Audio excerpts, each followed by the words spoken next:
Olá, pessoal, meus alunos do SESC Cidadania, turmas de segundo ano.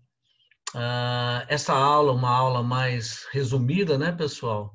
Mas ela vai estar disponível para que os alunos assistam várias vezes e ela tem como principal finalidade auxiliá-los na feitura da tarefa dessa semana, ok? Bom, é, o tema dessa aula, pessoal, eu já trabalhei na parte da manhã com as turmas, né? Estou reiterando, o tema dessa aula é sobre o imperialismo e o neocolonialismo no século XIX até meados do século XX, ok? Então, vamos compartilhar aqui a tela. Vamos aos slides. Então, vamos que vamos, né?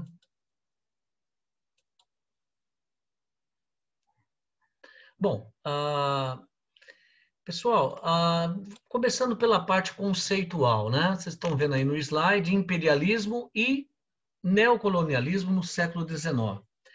Pessoal, divergem muito de historiadores para historiadores, e isso é normal. É, Alguns conceituam tudo como imperialismo, tá? Outros gostam de fazer a distinção. Imperialismo seria uma modalidade de dominação e neocolonialismo outra modalidade, né? E tem aqueles que acham que você tem a divisão, você tem o imperialismo, tá? Que eu vou explicar o que vem a ser de maneira bem simples, tá?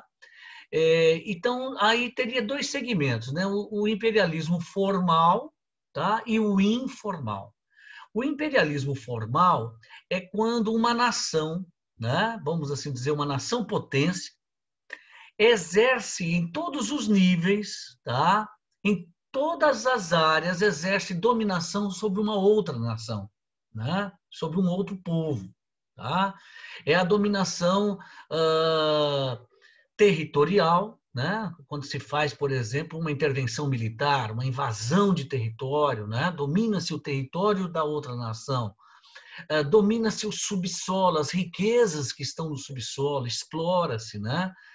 Domina a sociedade, né? Impõe-se uma cultura do dominante sobre o dominado, né? Monta-se uma estrutura de poder, o dominante coloca uma minoria, né, no poder, dominando todo o resto da população. Então, você tem uma dominação em todos os níveis, né? Uma dominação econômica, social, política, cultural. Então, isso seria o imperialismo formal, tá? Mais conhecido como neocolonialismo. E o imperialismo informal seria a dominação de uma nação potência sobre uma outra nação, mas apenas em um extrato só, né? Em apenas um setor só da vida do outro povo, né? A gente gosta muito de dar como exemplo, pessoal, quando a família real portuguesa se transferiu para o Rio de Janeiro, para o Brasil, né? 1808, vocês já estudaram isso em História do Brasil, nós temos a corte de Bragança se transferindo, Dom João VI e toda a sua corte, vindo para o Rio de Janeiro em 1808, meio que fugindo da ocupação napoleônica em Portugal. Pois então, ali vocês aprendem, né, que no primeiro ato, Dom João VI abre os portos da costa brasileira para a livre entrada de produtos das nações amigas. Mas a gente sabe que naquele contexto, nação amiga mesmo era só a Inglaterra, né? Inclusive, a Inglaterra ajudou nessa transferência, fez a escolta, né, da família real e tudo, tudo. E um ano e meio depois foi sacramentado, né, esse favorecimento à Inglaterra e aos produtos ingleses no Tratado de Comércio e Navegação, né? Na verdade, foram dois tratados, de comércio e navegação, de natureza mais alfandegária, onde qualquer mercadoria estrangeira para entrar no Brasil para ser vendida, o imposto ad valor era de 24%. Já para produtos ingleses era apenas de 15%. Olha a prerrogativa, a grande vantagem dada aos produtos ingleses, né? Aí depois teve um outro tratado, né? O Tratado de aliança e amizade, que, de certa forma, dava direito de extraterritorialidade a cidadãos britânicos aqui no Brasil, caso cometesse algum crime, mas aí é uma outra história. Mas o que a gente percebe é o seguinte, ali na corte joanina aqui no Brasil, o Brasil estava saindo um pouco da esfera de dominação portuguesa e entrando na esfera de dominação do imperialismo britânico. Mas veja só, ali, o que nós temos, né? Quando a Inglaterra tem favorecimento em colocar seus produtos aqui através do Tratado de 1810, né? Nós temos a caracterização de um imperialismo informal, tá? É uma dominação, vamos assim dizer, né? Uma dominação mais mitigada, mais suave, né? Não a do imperialismo formal, que caracteriza o colonialismo, né? No caso aqui no século XIX, o neocolonialismo. Bom, mas enfim, então essa diferença conceitual, né? Então eu até prefiro essa última, né? Que você tem o imperialismo informal, onde há uma dominação apenas no âmbito comercial, que é o caso que eu estava citando, né? De Dom João favorecendo a nível apenas de comércio, a entrada de produtos ingleses aqui no nosso mercado interno, tá? Mas em nenhum momento a Inglaterra montou um governo aqui britânico, em nenhum momento a Inglaterra fez uma invasão do território brasileiro, não, isso não aconteceu. Agora, isso vai acontecer sim, pessoal, pelas nações europeias, aonde? Principalmente nos territórios da África e da Ásia. Tá?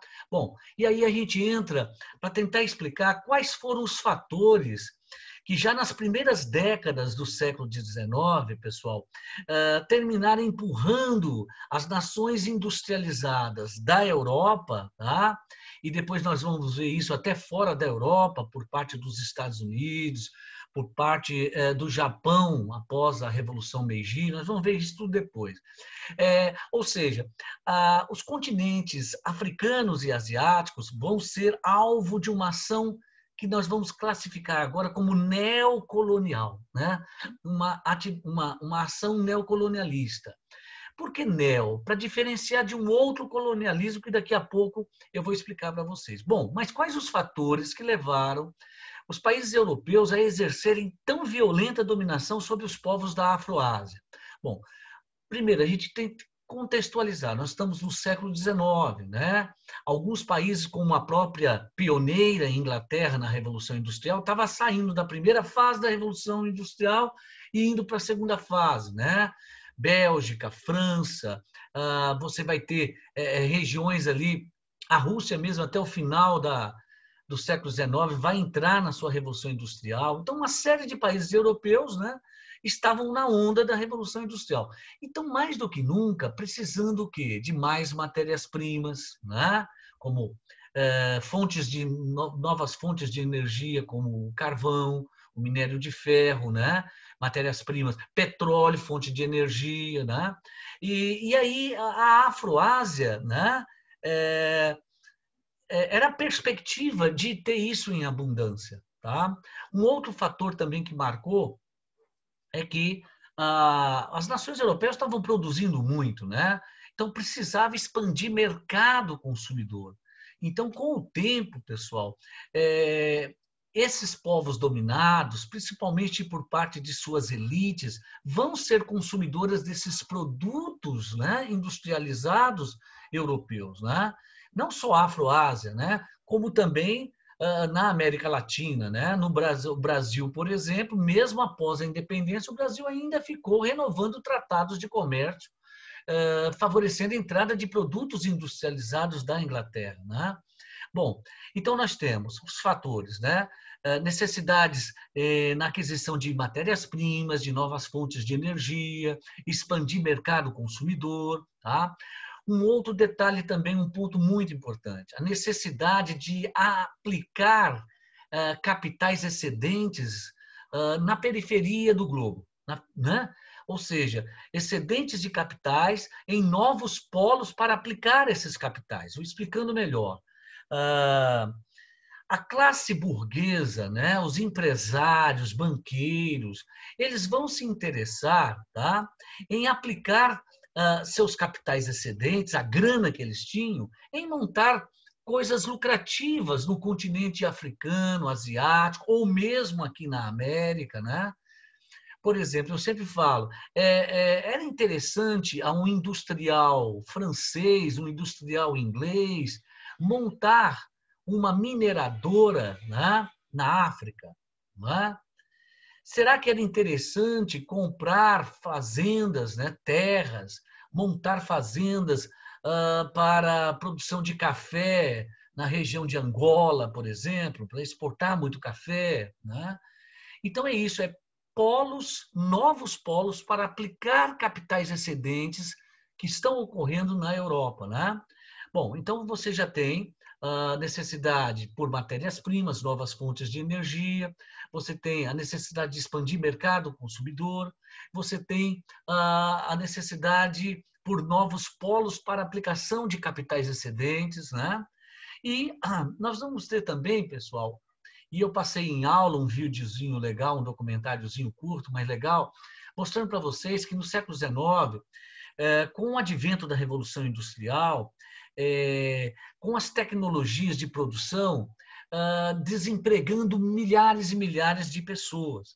Então, você está tendo, tá, um excedente populacional europeu desempregado, que, de certa forma, né, vão para a periferia do planeta, né, para essas áreas coloniais. Tá ok?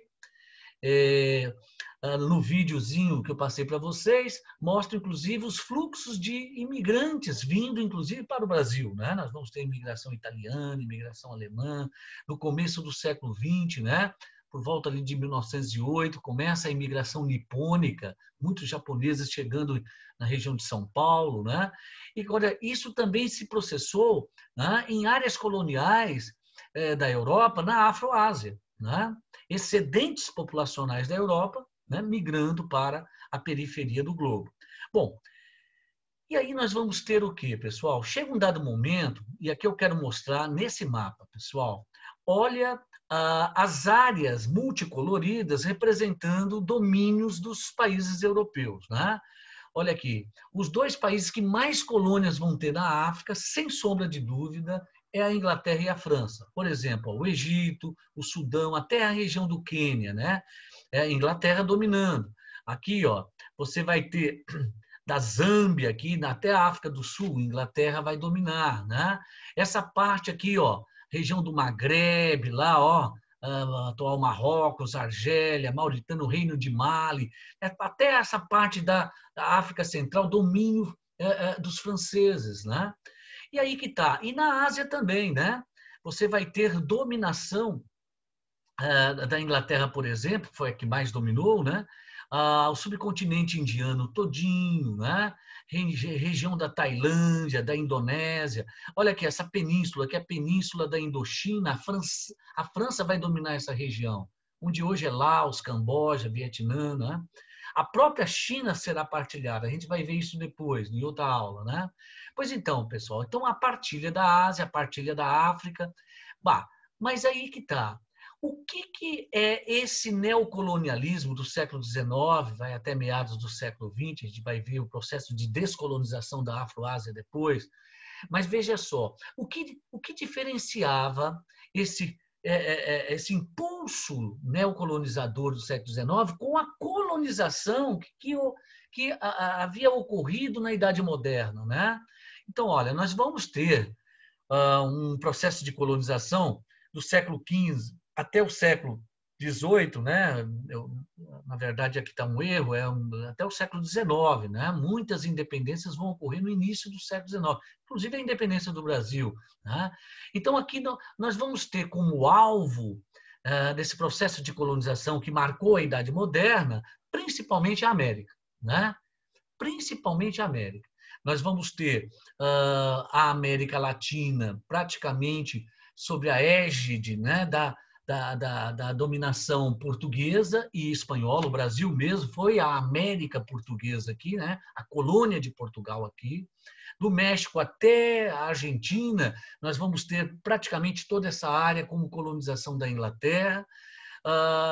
Você vai ter a colonização anglo-saxônica, a Inglaterra vai colonizar o que seria hoje, né, os Estados Unidos. Os franceses vão iniciar a colonização ali na região leste do Canadá, região do Quebec. Então, quer dizer, o palco do primeiro processo de colonização que marcou a Idade Moderna foi a América. Já no século XIX, o neocolonialismo, o alvo é a Afro-Ásia. Tá? Olha as diferenças. Outra coisa, a primeira colonização, que marcou a Idade Moderna, o capitalismo estava ainda na sua fase mercantil, né? Por isso a prática do mercantilismo no sistema colonial, na relação entre colônia e metrópole, aquela coisa do exclusivismo comercial. Tá? Então, na fase ainda do capitalismo, na fase mercantil. Né? Já no século XIX, nós temos o capitalismo já consolidado, né? É o capitalismo monopolista, financeiro, né? Um capitalismo mais agressivo, ok? Bom, e aí você tem o quê, pessoal? Algumas teorias, né, que vão aparecendo, né, durante todo o século XIX, vai ganhando mais corpo no próprio século XX, vamos assim dizer, teorias que buscavam escamotear, meio que esconder, né, ou explicar, né, dar sentido à presença de europeus ali em territórios da Afro-Ásia, né? E falando de forma mais sucinta, porque na aula da manhã eu entrei mais em detalhes, mas, por exemplo, a teoria do fardo do homem branco, né? Que terminava se misturando com a ideologia da missão civilizatória. O que seria isso, né?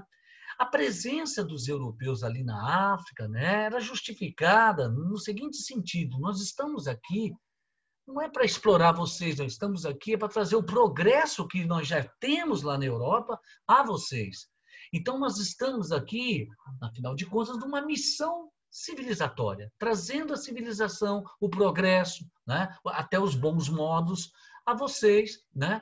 Que vivem ainda aí em sistemas tribais, né? Então, quer dizer, eles mostravam nesse discurso uma superioridade em termos de processo civilizatório, mas mostravam que não estavam para dominar, e sim para trazer o progresso. Havia também, pessoal, a ideia, aquele que ficou conhecido como darwinismo social, né? E nós vamos ter, na época, um etnólogo que muito propagou essa ideia, né? O Gobineau. Gobineau, ele dizia, olha, como Charles Darwin, né, mostrava no processo da seleção natural, né, as espécies que mais vão se adaptando, vão ficando, né, vão sobrevivendo. Quem não vai se adaptando vai ficando para trás, né? Isso no plano da evolução das espécies, né? Aí eles deslocavam esse raciocínio para o plano também das civilizações, né? E chegava ao ponto de dizer, olha, a Europa se encontra mais evoluída, né? E aí já associava a ideia racial, né? Ou seja, a raça branca europeia, né? No processo da evolução dos povos, a Europa está mais avançada, né? E aí a ideia da raça branca europeia, né, sobrepondo a raça negra africana, a raça amarela asiática, e assim vai. Né? Então, eram ideias que buscavam justificar, né, a dominação cultural, socioeconômica que os europeus estavam exercendo sobre os povos da Afro-Ásia. Bom, e aí, pessoal, nós vamos chegar a um momento da Conferência de Berlim. Tá? Por volta de 1884, nós vamos ter a Conferência de Bruxelas, mas a Conferência de Berlim é que mais vai marcar. A Conferência de Berlim, pessoal, as nações europeias estavam batendo cabeça, principalmente na África. Né? Estava precisando as nações europeias, né, naquele naquele frenesi de ter colônias, territórios, o que acontece? Eles estavam entrando em conflito em áreas territoriais na África.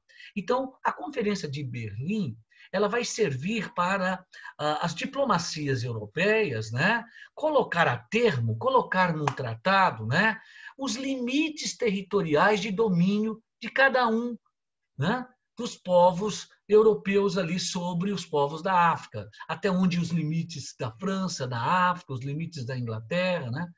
E uma coisa muito interessante que esse âmbito diplomático usava vários critérios para fazer as fronteiras, definir os países artificiais, né? Mas o critério talvez que mais interessava a eles era o critério de quanto mais dividir é melhor para dominar. Como assim? Na definição das áreas coloniais na África, na Ásia, eles faziam questão de colocar etnias que não se entendiam, etnias que tradicionalmente se não bicavam, né? Sempre eram conflituosas, né? Juntas e não separadas. Não montando uma fronteira, separando duas etnias, né, em conflito. Não, ao contrário. Eles colocavam principalmente as etnias africanas juntas, porque enquanto elas estivessem, né, se batendo, se degladiando, elas não se uniam para lutar contra o inimigo real, que era o inimigo estrangeiro, né, a dominação europeia. Então, eles usaram esse critério, né? Quanto mais dividir, é melhor para dominar. Tá? Que, na verdade, é um critério dos imperialismos da antiguidade. Os romanos faziam isso também. Né? Bom, e aí o que temos, pessoal? Nós vamos ter o seguinte, como essa aula é sucinta, eu vou, nessa aula, só falar da Guerra dos Boeres. Bom, mas deixa eu falar. Pessoal, todo esse processo de dominação de povos da África, da Ásia, né? O chamado neocolonialismo, a pergunta é, não vai ter insurgência, não? Não vai ter em algum momento, em algum lugar, uma etnia, um desses povos aí não vão se levantar contra o domínio estrangeiro? Sim, nós vamos ter várias revoltas anticoloniais. Hoje eu vou falar, só nessa aula, né, para servir para fazer a tarefa, a Guerra dos Boeres, tá? Que a última fase dela foi de 1899 até 1902. Tá? Foram 3 anos de guerra intensa entre os boeres, que eu vou explicar quem são, e as tropas inglesas. Bom, vamos começar. Pessoal, estão vendo aqui essa parte, meu mouse está ruim, vamos lá. Essa parte final do continente africano aqui, essa parte bem sul, pessoal, nós temos aqui a chamada Cidade do Cabo. Né? Aqui essa região é conhecida como Cabo das Tormentas ou Cabo da Boa Esperança, mudou de nome várias vezes. Mas aqui você tinha uma cidadezinha que era uma cidade que tinha um porto, né? Que os navios que vinham da Europa, fazendo o périplo africano para ir fazer comércio com as Índias, né, pessoal? Sempre tinha que passar e não tinha como. Eles paravam aqui na Cidade do Cabo. Desde lá do século XVI, essa região aqui do extremo sul da África pertencia aos holandeses. Por séculos foi assim, tá? Por séculos foi assim. Bom, e era uma localidade muito estratégica, né? Que era um porto bem frequentado por quem fazia a rota do périplo africano para fazer comércio com a Índia, com a bacia asiática lá do Extremo Oriente, com a China, etc, etc, tá? Tanto indo como voltando, ok? Bom, mas aí o que acontece, pessoal? Em 1814 para 1815, o Congresso de Viena, lembra que após a derrota de Napoleão, os reis restaurados, né, nos seus tronos, voltam aos seus países, retomam os seus lugares, eles se reúnem, né, a diplomacia de cada um desses reis se reúne no chamado Congresso de Viena em 1815, para decidir uma série de coisas que nós já vimos em aulas passadas. Pois então, pessoal, o Congresso de Viena vai ser também palco para negociação de trocas de colônias, né? De redefinição de fronteiras, tanto na Europa como fora da Europa. Resultado, a Inglaterra vai ficar com a África do Sul. A Holanda, repito, que por séculos dominava esse extremo sul da África do Sul, vai passar esses domínios, né, para a Inglaterra. Na verdade, foi uma barganha, né? Os holandeses pegaram possessões lá nas Micronésias, lá na Bacia Asiática. Bom, mas enfim, a Inglaterra passa então a exercer a jurisdição, o domínio aqui sobre esse extremo aqui da África do Sul, né? Pois então, pessoal, quando a Inglaterra, a partir de 1815, ela começa, né, a dominar a cidade do Cabo, esse extremo aqui da África do Sul, o que acontece? Você já tinha aqui, né, os descendentes dos holandeses, eram chamados de Boeres, tá? Porque lá no idioma lá da Holanda, o holandês lá, pessoal, Boeres são agricultores. Na verdade, os Boeres aqui eram fazendeiros, tá? Tinham fazendas bem montadas. Em algumas cidades, eles já tinham indústrias de tecidos, né? Tecelagem e tal. Eles estavam bem estabelecidos, né? Então, você tem aqui africanos brancos, entendeu a expressão? Africanos brancos, ou seja, são os descendentes das famílias holandesas que estavam já instaladas aqui na Cidade do Cabo, nessa região sul da África do Sul, quando veio a dominação britânica, tá? E aí a Inglaterra, a partir de 1815, né, ela começa a fazer, pessoal, a britanização da África do Sul. Como assim? Bom, primeira coisa, o idioma oficial vai ser o inglês, tá? Então, impõe-se o inglês agora para ser ensinado nas escolas, etc, etc. O inglês, os documentos oficiais seriam em inglês, tá? Então, era um dos pontos da britanização da Cidade do Cabo e da região da África do Sul. Bom, segundo aspecto, pessoal, a Inglaterra, por volta da década de 1830, ela vai abolir a escravidão em todas as suas colônias. E aqui não vai ser diferente, tá? Então, vai acabar com a escravidão aqui na região da África do Sul. E isso prejudica, tá, os Boeres. Tá? Esses africanos brancos, descendentes de holandeses, que tinham suas fazendas e tinham suas escravarias. Eles vão perder de uma hora para outra, né, o que eles tinham investido em escravos. Né? Um outro detalhe também é que você vai ter uma imigração de ingleses para a Cidade do Cabo. Né? Então, muitos ingleses lá, desempregados na Inglaterra, tá? O governo britânico vai favorecer a vinda dessas famílias de imigrantes ingleses aqui para a Cidade do Cabo. Então, começa, né, essa população branca inglesa que está chegando, imigrante, e a população dos Boeres, tá? Os brancos africanos de descendência holandesa já estabelecidos. Eles começam a disputar uma certa hegemonia na região, né? Mas a relação vai se tornando pacífica. A Inglaterra chega, por volta de 1850, a Inglaterra estabelece uma certa autonomia para os Boeres. Bom, aqui eu preciso explicar uma outra coisa, um outro detalhe. O que acontece? Quando a Inglaterra começa a intensificar a britanização da região, muitos Boeres começam a deixar a Cidade do Cabo, essa região aqui ao sul, e vão para uma região mais a nordeste da colônia África do Sul, mais a região a nordeste, né? Duas províncias chamadas de Orange e Transvaal. As terras eram férteis, os Boeres, então, instalam suas fazendas, começam a tornar produtivas essas terras, né? De certa forma, eles passam a conviver com uma etnia aqui, chamada Zulus, né? E a Inglaterra vai deixando, vai fazendo vistas grossas, porque, afinal de contas, esses descendentes de holandeses estão investindo em uma área do interior da África do Sul, que era colônia britânica. Né? Então, a Inglaterra vai deixando. Inclusive, por volta de 1854, o que acontece? A Inglaterra, para agradar os Boeres, né, dá uma certa autonomia política, né, criando a República de Orange e a República do Transvaal.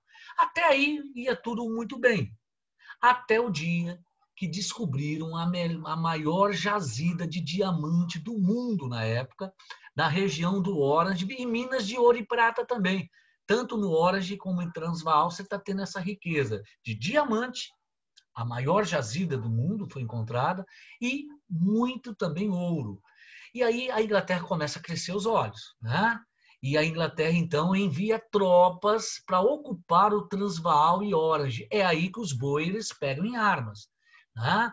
Os boeres querem meio à exclusividade da exploração dessa riqueza, né? E aí começam os primeiros embates. É a primeira guerra dos boeres, né? Nós vamos ter várias fases de guerra, tá? Até a última, né? Que vai de 1899 até 1902. Esses 3 anos é a última da Guerra dos Boeres.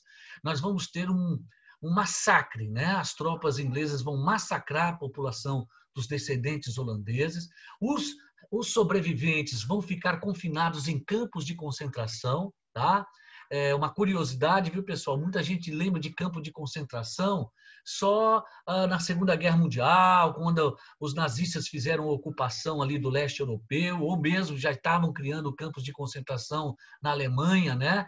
Para colocar os judeus, ou antes mesmo da Segunda Guerra, né? Os gulags da Rússia stalinista, né? Também já tinha campos de concentração. Antes de Stalin, antes de Hitler, os campos de concentração já tinham existido aqui, no final da Guerra dos Boeres. Tá? Os sobreviventes boeres foram muito maltratados, confinados em fazendas, que eram verdadeiros campos de concentração.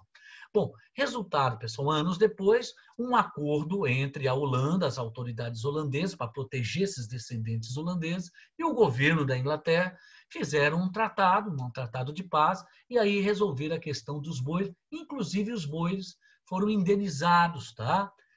Se eu não me engano, 3 milhões de libras esterlinas vão servir para indenizar muitos bois. Então, um exemplo de luta, de resistência, de revolta contra a dominação. Né? Pessoal, fiquemos aqui, deixemos um pouquinho para a próxima aula. Vou trabalhar a Guerra do Ópio, a Revolução Meiji, tá? Outras revoltas que insurgiram, né, contra o domínio europeu sobre povos da África e da Ásia. Um abraço a todos, até a próxima. Muito obrigado, pessoal.